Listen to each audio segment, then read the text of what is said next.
मैं गजेंद्र, आप सभी का स्वागत है आपके अपने YouTube चैनल पर। साथियों, इससे पहले हमने असिस्टेंट प्रोफेसर के तृतीय प्रश्न पत्र राजस्थान सामान्य ज्ञान की पुस्तकों के बारे में चर्चा की। आज हम असिस्टेंट प्रोफेसर विषय हिंदी के प्रथम प्रश्न पत्र के बारे में बात करेंगे, जिसकी 5 इकाइयां हैं और पांचों इकाइयां अपने आप में अपना महत्व रखती है। 150 प्रश्न आते हैं जो कि 75 अंक के होते हैं। साथ ही 5 इकाई है और प्रत्येक इकाई से लगभग 30 प्रश्न होते हैं, तो आप ये मान सकते हैं कि प्रत्येक इकाई अपना कितना महत्व रखती है। साथियों, इस प्रश्न पत्र के लिए मैंने मेरे कई टॉपर साथियों से बात की, उसके बाद मैंने ये पुस्तक सूची बनाई है और मेरे पास भी कई पुस्तकें हैं। उन पुस्तकों को मैंने खंगाला, कहाँ से प्रश्न बने, 2021 की भर्ती के प्रश्न कहाँ से बने, संस्कृत शिक्षा विभाग के प्रश्न कहाँ से बने और इस 23 की जो भर्ती थी यह प्रश्न भी कहाँ से बने, सारी डिटेल्स मैंने ली है। और मैंने यह भी सोचा कि जिन पुस्तकों को मैंने नहीं पढ़ा और अभ्यर्थियों को वह पुस्तकें पढ़नी चाहिए, क्योंकि वहाँ से प्रश्न आए हैं और ऐसे प्रश्न जो मेरे गलत हुए हैं उन पुस्तकों को मैं पढ़ता तो मेरे प्रश्न सही होते। तो साथियों, सारी चर्चा करेंगे। प्रामाणिक किताबों के बारे में बात करूंगा। 12 महीने पढ़े हैं, अच्छे से तैयारी करनी चाहिए ताकि आपका चयन सुनिश्चित हो सके। हमारा लक्ष्य रहेगा 160 अंक प्लस तीनों पेपर्स को मिलाकर, और इस पेपर में आपके 65 के आसपास अंक होने चाहिए। 75 में से 65 के आसपास अंक आपके होने चाहिए, तब आपको सफलता मिलेगी। तो साथियों, हिंदी भाषा तथा व्याकरण, हालांकि पहले पूर्व निर्धारित हम नहीं कर सकते कि इतने प्रश्न सही होने चाहिए, क्योंकि ये पेपर पर निर्भर करता है। हालांकि पेपर पिछले दोनों भी अच्छे थे, 21 वाला 23 वाला, फिर भी मेरिट लगभग वहां जाकर रुकती है जहाँ 160-62 के आसपास। तो अपने हमें इंटरव्यू पर निर्भर नहीं रहना है, इसलिए अच्छे मार्क्स लाने। पहली इकाई है हिंदी भाषा तथा व्याकरण। 30 प्रश्न आते हैं, इसमें हिंदी भाषा का उद्भव, विकास, राजस्थानी, ब्रज, खड़ी बोली, अवधी, भोजपुरी, राजस्थानी की बोलियां भी है इसमें, मारवाड़ी, मेवाती, ढूंढानी, और इसी के साथ जो है हिंदी भाषा तथा मानकीकरण भी है, हिंदी देवनागरी लिपि भी है। तो साथियों, इसके लिए जो मैंने किताबें लिखी है उनमें पहली किताब है हिंदी भाषा, भोलानाथ तिवारी। साथियों, कई किताबों के नाम बताऊंगा, लेकिन इनमें से कुछ चुनिंदा अध्याय ही आपको पढ़ने हैं, पूरी किताब आपको नहीं पढ़नी। हिंदी भाषा, भोलानाथ तिवारी, इस किताब से आपको केवल अध्याय नंबर 2 पढ़ना है। हिंदी भाषा, भोलानाथ तिवारी, अध्याय 2 अच्छे से पढ़ना है। साथियों, अध्याय 2 से भोजपुरी के प्रश्न, राजस्थानी के प्रश्न और डिंगल का प्रश्न 2021 की भर्ती परीक्षा में इसी किताब से हूबहू आया है। तो आपको इस किताब का ध्यान रखना चाहिए। हिंदी भाषा, भोलानाथ तिवारी, अध्याय 2 अच्छे से पढ़ना है और अध्याय 3 के आप चाहो तो कुछ पेज पढ़ लेना। दूसरी किताब है हिंदी भाषा, डॉक्टर हरदेव बहारी। इस किताब के आपको जो अध्याय पढ़ने हैं वो है अध्याय 8 देवनागरी लिपि, अध्याय 13 राजभाषा से संबंधित है, राजभाषा, हिंदी की संवैधानिक स्थिति, ये सारा यहाँ से पढ़ना है, और अध्याय 15 जो हिंदी और उसकी उपभाषाएं और बोलियों से संबंधित पाठ है। तो हिंदी भाषा डॉक्टर हरदेव बहारी के 3 अध्याय आपको पढ़ने हैं, अध्याय 8, 13 और 15, 3 अध्याय पढ़ने। और साथियों, जो इसमें आपके राजस्थानी भाषा का जो पाठ है वो आपको राजस्थान जीके से संबंधित जो गाइड है वहां से पढ़ना है। जैसे नाथ की गाइड आप पढ़ोगे तो उसमें जो राजस्थान की बोलियों से संबंधित जो पाठ है, यहाँ आपको मारवाड़ी, मेवाती, ढूंढानी, जो ये बोलियां है, हाड़ौती, सारी बोलियों का यहाँ परिचय मिल जाएगा। यहाँ से आपको आपका अच्छे से तैयार हो जाएगा। और भोलानाथ तिवारी में भी कुछ ठीक से दे रखा है। मानकीकरण के लिए आपको केंद्रीय हिंदी निदेशालय द्वारा एक पुस्तक, छोटी पुस्तिका निकाली जाती है, देवनागरी लिपि और हिंदी वर्तनी का मानकीकरण। यह 50-60 पेज की किताब है। यह किताब आपको पढ़नी चाहिए। कौन से मानक वर्ण हैं, कैसे कुछ शब्द शुद्ध लिखे जाते हैं, ये सारी बातें इस पुस्तिका में की गई है। तो इस किताब को आपको पढ़ना चाहिए। यह किताब ऐसे बाजार में नहीं मिलती है, पीडीएफ रूप में उपलब्ध है, तो आपको मेरे टेलीग्राम चैनल पर, जिसका लिंक मैं इस यूट्यूब वीडियो के कमेंट्स में दे दूंगा, मेरे टेलीग्राम चैनल में फाइल्स नाम का जो फोल्डर है, वहाँ आपको देवनागरी लिपि और हिंदी वर्तनी का मानकीकरण नाम से किताब मिल जाएगी, अच्छे से देखना है। इसके अलावा यदि आप ये सब पढ़ने के बाद इनके नोट्स तैयार कर लेते हैं तो बहुत बढ़िया है। आपसे नोट्स तैयार नहीं होते हैं तो दृष्टि के नोट्स जो इससे संबंधित है आप देख सकते हैं, आपका रिवीजन भी हो जाएगा। ये वही भाषा की बात। साथियों, ये मैंने इतनी 2 किताबें बताई है, लेकिन आपको यहाँ से केवल 30-40 पेज ही पढ़ने हैं, सारा कुछ नहीं पढ़ना है। व्याकरण के लिए आपको पहले तो नवीन हिंदी व्याकरण डॉक्टर सोमदान चारण यह किताब देखनी है। उसके बाद कामता प्रसाद गुरु की हिंदी व्याकरण नाम से आती है, वो देखनी। 4 से 5 प्रश्न कामता प्रसाद गुरु से हुबहू अभी 23 वाले एग्जाम में आए थे। तो हिंदी व्याकरण कामता प्रसाद गुरु। अभ्यास के लिए आप हिंदी व्याकरण माला डॉक्टर के.आर. मैया की किताब देख सकते हैं। यह होगी प्रथम यूनिट की बात। तो हिंदी भाषा वाले पार्ट के लिए 40 से 50 पेज मैंने आपको बताई। किताबें ज्यादा बताई, 2 किताब बताई, लेकिन पेज इतने ही बताए, क्योंकि अभ्यर्थियों 30 प्रश्नों की बात है, तो 30 प्रश्न ऐसे तो नहीं हो जाएंगे सही। और फिर असिस्टेंट प्रोफेसर आपको बनना है तो कुछ अच्छी सामग्री पढ़नी पड़ेगी। इकाई नंबर 2, भारतीय काव्य शास्त्र। इसके लिए आपको कुछ किताबें हैं, वो उनका नाम मैं बताता हूं, उनको पढ़ना है। भारतीय तथा पाश्चात्य काव्य शास्त्र का संक्षिप्त विवेचन, सत्यदेव चौधरी, शांति स्वरूप गुप्त। ये किताब आपको अशोका प्रकाशन की है और इस किताब को आपको पढ़ना है। ये भारतीय और पाश्चात्य काव्य शास्त्र दोनों के लिए समान रूप से उपयोगी। इसमें जो जो टॉपिक आपके पाठ्यक्रम में है वही टॉपिक पढ़ना है। जो भी आलोचकों के या पाश्चात्य विचारकों के जो नाम दे रखे हैं उन्हीं विचारकों को पढ़ना है। और जो भारतीय सिद्धांत समीक्षा आदि दे रखी है उनको पढ़ना है। दूसरी किताब जो भारतीय काव्य शास्त्र की है वो काव्य शास्त्र के नाम से भगीरथ मिश्र की है, विश्वविद्यालय प्रकाशन वाराणसी की किताब, काव्य शास्त्र भगीरथ मिश्र। एक और किताब है, अच्छी किताब है, इस किताब को आपको पढ़ना चाहिए समय निकालकर, रीति काव्य की भूमिका डॉक्टर नगेंद्र। रीति काव्य की भूमिका डॉक्टर नगेंद्र, इसका अध्याय 2 ही पढ़ना है आपको। रीति काव्य की भूमिका डॉक्टर नगेंद्र, अध्याय 2 जो रीति काव्य का शास्त्रीय आधार नाम से है, अध्याय 2 वही पढ़ना है। अध्याय 3 भी पढ़ सकते हैं, वो आपके साहित्य इतिहास के हिसाब से उपयोगी है। बाकी काव्य शास्त्र के हिसाब से अध्याय 2 ही उपयोगी है। रीति काव्य की भूमिका डॉक्टर नगेंद्र, अध्याय 2 रीति काव्य का शास्त्रीय आधार।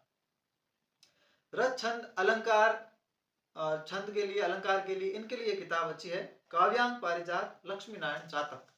इस किताब को आप देखें बढ़िया से।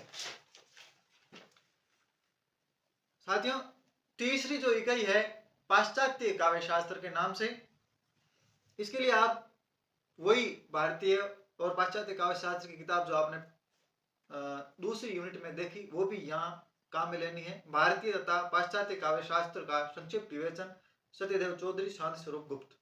किताब वही है, वापस रिपीट हुआ है। ये भारतीय के लिए वहां था, यहाँ पाश्चात्य के लिए भी ये आपको पढ़नी। दूसरी किताब पाश्चात्य काव्य शास्त्र देवेंद्र नाथ शर्मा। ऐसा कह लीजिए हिंदी साहित्य इतिहास में जैसे शुक्ल है वैसे ही पाश्चात्य काव्य शास्त्र में देवेंद्र नाथ शर्मा है। यहाँ से आरपीएससी प्रश्न बनाती है, दोनों पेपर्स में बहुत सारे प्रश्न आए हैं। पाश्चात्य काव्य शास्त्र देवेंद्र नाथ शर्मा, इन 2 किताबों को यदि आप पढ़ लेते हैं, भारतीय तथा पाश्चात्य काव्य शास्त्र संक्षिप्त विवेचन, सत्यदेव चौधरी, शांति स्वरूप गुप्त, एक किताब ये। दूसरी पाश्चात्य काव्य शास्त्र देवेंद्र नाथ शर्मा, ये 2 किताब आप पढ़ लेते हैं, अच्छे से तैयार कर लेते हैं, तो उसके बाद एक और किताब है उसको पढ़ लेना आप, पाश्चात्य काव्य शास्त्र अधुनातन संदर्भ, सत्यदेव मिश्र। कुछ लोग निर्मला जैन को भी कहते हैं पढ़ने के लिए, आपको समय तो आप पढ़ लीजिए। बाकी देवेंद्र नाथ शर्मा और निर्मला जैन ज्यादा मुझे कुछ लगता नहीं है। देवेंद्र नाथ शर्मा को पढ़ने के बाद निर्मला जैन को पढ़ने की आवश्यकता नहीं। हालांकि आपके पास समय है तो आप पढ़ सकते हैं। अब ये पाश्चात्य काव्यशास्त्र अधुनातन संदर्भ सत्यदेव मिश्र, यह किताब मैं आपको पढ़ने के लिए क्यों कह रहा हूँ, क्योंकि मार्क्सवाद और उत्तर आधुनिकतावाद जो टॉपिक है ये आपको केवल इसी किताब में मिलेंगे, देवेंद्र नाथ शर्मा में नहीं मिलेंगे, इसलिए यह किताब जरूरी है। और दो टॉपिक और है, एक तो यही उत्तर आधुनिकतावाद और दूसरा है विखंडनवाद। ये टॉपिक्स आपको डॉक्टर नगेंद्र का जो हिंदी साहित्य का इतिहास है वहां से मिलेंगे। आधुनिक काल के जो जहां से स्टार्ट हो रहा है वहां के आसपास लगभग विखंडनवाद और उत्तर आधुनिकतावाद ये नगेंद्र ने वहां अच्छे से लिख रखे हैं और वहीं से लगभग प्रश्न बनते हैं, तो वहां से ये आप जरूर देखें। अब साथियों, दूसरी और तीसरी इकाई का यदि आप रिवीजन करना चाहते हैं और इसके लिए ऐसी किताब चाहते हैं कि 5-7 किताबों का सार, भारतीय और पाश्चात्य काव्यशास्त्र की जो प्रामाणिक किताबें आती है उन किताबों को एक सारांश, एक शॉर्ट नोट्स के रूप में यदि आप चाहते हैं तो ये किताब है काव्य शास्त्रीय सिद्धांत एवं समीक्षा भारतीय एवं पाश्चात्य, KR मैया की किताब है, ज्ञान विज्ञान प्रकाशन से आती है, अद्भुत किताब है। दूसरी और तीसरी इकाई भारतीय और पाश्चात्य काव्य शास्त्र के दोहराने के लिए, रिवीजन के लिए ये किताब अच्छी है, आप जरूर पढ़िएगा। इकाई 4 और 5 ये इकाइयां निर्धारित पाठ है। चौथी इकाई आदिकाल एवं मध्यकाल के निर्धारित पाठ है और 5वीं इकाई आधुनिक काल के निर्धारित पाठ है, जिसमें आधुनिक कविता भी है और कुछ गद्य का पाठ भी। तो साथियों, इनके लिए आपको मूल किताबें पढ़नी है। जो प्रकाशन RPSC ने पाठ्यक्रम में निर्धारित किया है वो बाजार में मिले तो ठीक, लगभग सारी किताबें नहीं मिलती है। नागरिक प्रचारणी सभा ने तो किताबें प्रकाशन ही बंद कर दी है, तो वो किताबें कहाँ से मिलेगी। तो आपको जो भी किताब बाजार में मिले, मूल टेक्स्ट हो और उसकी भूमिका भी लिखी हुई हो, जिसके द्वारा संपादित है, उसको आप जरूर पढ़ें। जैसे चौथी यूनिट में आदिकाल मध्यकाल के निर्धारित पाठ पृथ्वीराज रासो का पद्मावती समय है, कबीर ग्रंथावली जो श्याम सुंदर दास द्वारा संपादित है, मीरा पदावली शंभू सिंह मनोहर की है, भ्रमर गीत सार है, जायसी ग्रंथावली का नागमती वियोग खंड, कवितावली तुलसी की है, बिहारी रत्नाकर है और घनानंद कवित है। तो बाजार से लानी है और जो संपादक RPSC ने दे रखा है पाठ्यक्रम में वही संपादक होना चाहिए। पहली बात, प्रकाशन कोई दूसरा हो तो फिर भी चल जाएगा। कबीर ग्रंथावली श्याम सुंदर दास की भूमिका और निर्धारित पद जो दे रखे हैं पढ़ने हैं। मीरा पदावली शंभू सिंह मनोहर की लानी है, भूमिका से और टेक्स्ट से दोनों से प्रश्न आते हैं। भ्रमर गीत सार शुक्ल द्वारा संपादित हो वही लाना है, भूमिका से प्रश्न होते हैं कई बार। जायसी ग्रंथावली नागमती वियोग खंड, कवितावली तुलसी की है, गीता प्रेस गोरखपुर की किताब है, कहीं पर आपको 20-30 रुपए में यह किताब मिल जाएगी, टीका सहित जरूर लानी है। बिहारी रत्नाकर जगन्नाथ दास रत्नाकर का होना चाहिए, भूमिका उनकी होनी चाहिए। घनानंद कवित विश्वनाथ प्रसाद मिश्र का होना चाहिए संपादित, उनकी भूमिका जरूर पढ़नी चाहिए। तो साथियों, कुछ किताबें बाजार में मिलती है भूमिका सहित तो वो लें, नहीं मिलती है तो उनके टुकड़े बाजार में मिलते हैं छोटे छोटे, वो लें, या किसी अच्छे लेखक ने संपादित करके एक साथ किया है, जैसे कृष्ण राम जी ने किया है, डॉक्टर विवेक शंकर ने किया है, उनकी किताबें भी क्या ला सकते हैं। इकाई 5 में आधुनिक काल निर्धारित पाठ, जिसमें कामायनी का चिंता और श्रद्धा सर्ग है, तो दोनों सर्ग पढ़े। प्रामाणिक टीका पढ़ें। इस टीका के लिए जो अच्छी किताब आती है वो मैं आपको या YouTube पर एक फोटो, किताब का फोटो दिखेगा, वो आप देख लें अच्छे से। राम की शक्ति पूजा, मूल टेक्स्ट पढ़ें। साथ ही साथ डॉक्टर नगेंद्र ने इसकी प्रामाणिक टीका की है, उसे पढ़ें। अंधेरे में कविता, अंधेरे में कविता पढ़ें। साथ ही नामर सिंह जी का, रामविलास शर्मा जी का, विश्वनाथ त्रिपाठी का, इन्होंने आर्टिकल लिखे हैं इस पर, छोटे छोटे आलेख लिखे हैं 4-4, 5-5 पेज के, उनको जरूर पढ़ें। इन आलेखों की ये किताब आती है, उसका फोटो आपको यहाँ मिल जाएगा, तो मेरे YouTube पर ही फोटो प्रदर्शित होगा, उसे आप देख लें। अंधेरे में कविता का। गोदान मूल रूप से पढ़ें। महाभोज उपन्यास मनु भंडारी का मूल रूप से पढ़ें। आधे अधूरे नाटक मूल रूप से पढ़ें। निबंध है 3 श्रद्धा और भक्ति, नाखून क्यों बढ़ते हैं, राघव करुणो रस, गंध मादन जो कुबेरनाथ राय का संग्रह है, यहाँ से एक निबंध है, जरूर पढ़े। कहानियां 7 है, उसने कहा था, पुरस्कार, रोज, गदल, पराई प्यास का सफर, सलाम, आपकी छोटी लड़की, ये 7 कहानियां हैं। कहानियां मूल रूप से अवश्य पढ़ें और कुछ आलोचकों ने इसके बारे में क्या कहा है और कैसे प्रश्न आते हैं वो भी पुराने आप जरूर देखें। यात्रा वृत्तांत लगा हुआ है, सौंदर्य की नदी नर्मदा, ये आप जरूर देखें, पूरा यात्रा वृत्तांत पढ़ें, 5 से 6 प्रश्न आते हैं यहाँ से, तो ये भी आप जरूर देखें। अब कुछ साथियों के प्रश्न है कि चौथी और 5वीं यूनिट का पाठ्यक्रम चेंज हो सकता है। तो साथियों चेंज तो हो सकता है, लेकिन ज्यादा कोई बदलाव नहीं होगा या ज्यादा बदलाव होने की संभावना कम है। छोटा मोटा बदलाव होगा, उसे आप बाद में देख सकते हैं। अभी आप ये किताबें ले आए, इंतजार नहीं करें, सारी किताबें ले आए और अच्छे से पढ़ें। जब बदलाव होगा तो जो किताबें आपके सिलेबस में नहीं है उनको साइड में कर दें और जो नई जोड़ी है वो आप नहीं ले आए। तो पाठ्यक्रम का इंतजार नहीं करें, जो पुराना पाठ्यक्रम दिया हुआ है उसी के अनुसार आप फिलहाल तैयारी करें। और चौथी 5वीं यूनिट का यदि कोई बदलाव होता है तो आपके पास, आप खुद पढ़े लिखे हैं, आरपीसी की वेबसाइट पर जाकर देख लेना, या फिर मैं जो भी बदलाव होगा या यूट्यूब पर आकर बता दूंगा।